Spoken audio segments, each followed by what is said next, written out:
Alright, good morning everybody. This is Chris here from Marksman's Creed. So we get a lot of questions about what meals that we run when we're in the backcountry hunting.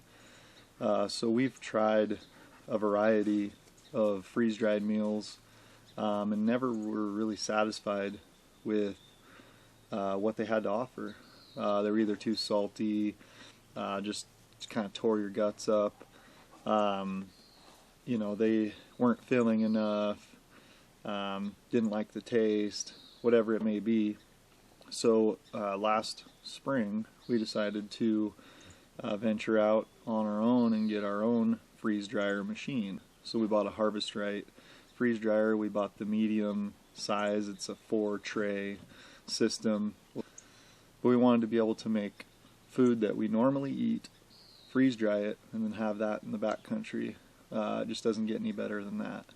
So that was what our goal was when we purchased this machine, and it has been amazing. So what you see in front of you is a few different bag varieties that we've used. We've used the Harvest Right bags that came with the machine. You can also buy these online. I think they have them at North 40 now too. We've used some of these heavier duty bags. These work really good. These two are preferred. We got some really cheap ones on Amazon. They're really flimsy.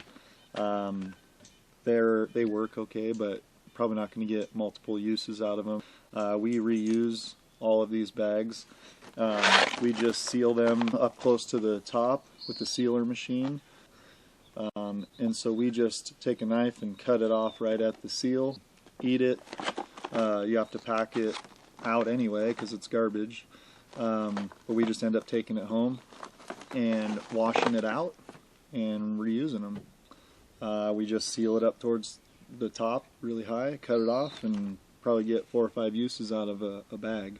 These ones last really well. These ones, they're a little smaller, so they're going to be a little harder to do that, but we're going to give that a go as well. But yeah, so it's been an amazing adventure to be able to make our own meals. It's been incredible.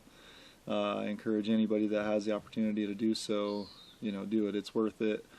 The other thing, freeze-dried meals, like the Mountain House, are just so dang expensive. On our elk hunt in Hell's Canyon, we bought like, I don't even know, 20 days worth of meals because we had the potential to be out in the backcountry for 20 days straight.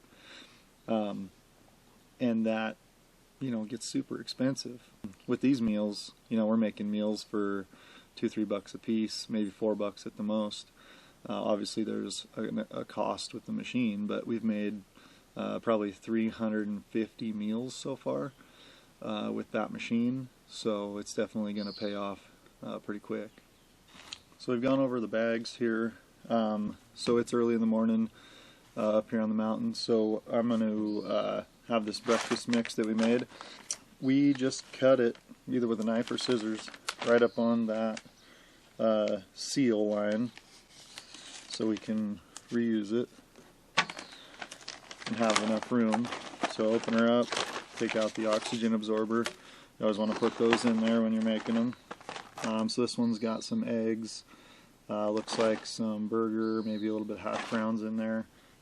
One thing we've noticed with our meals in comparison with like Mountain House and some others is that ours takes significantly less water to rehydrate.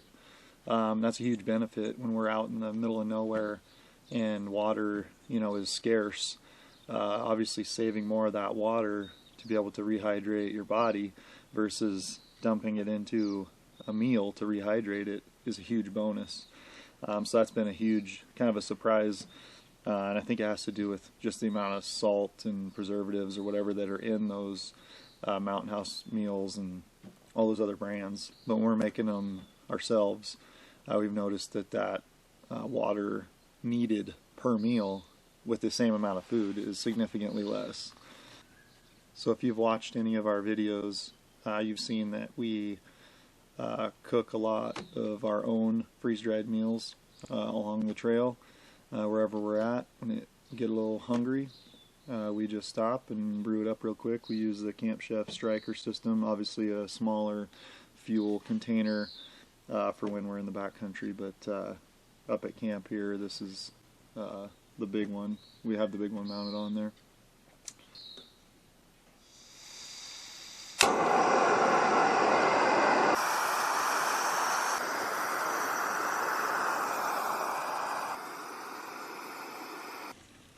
So now the water is boiling, so we will take it off of here and dump it in the meal. With these flimsier bags, it's a little bit harder to get it dumped in.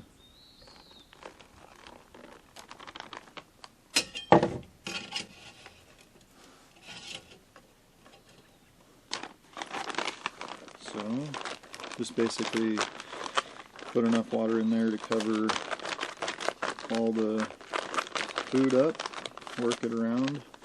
When you do your own, there's no specific prescribed amount of water to use, so you just kind of got to go by look and feel. And we've done enough that we've figured it out pretty well.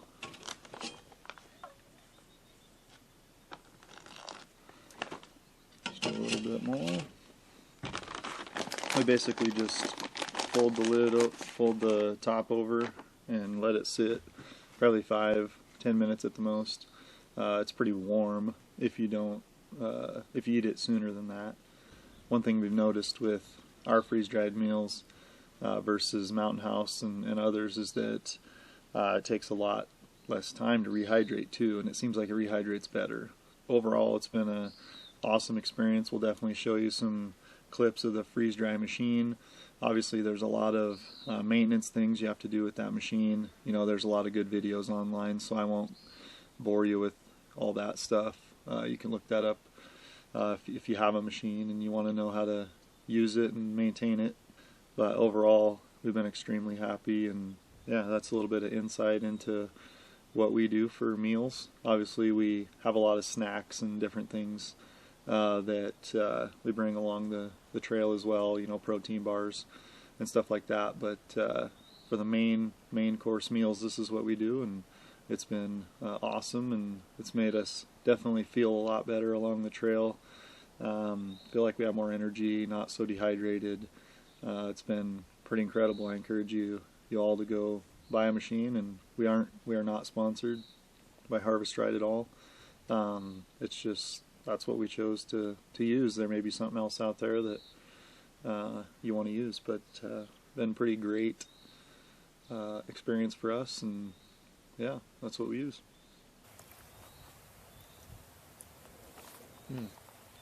That's good.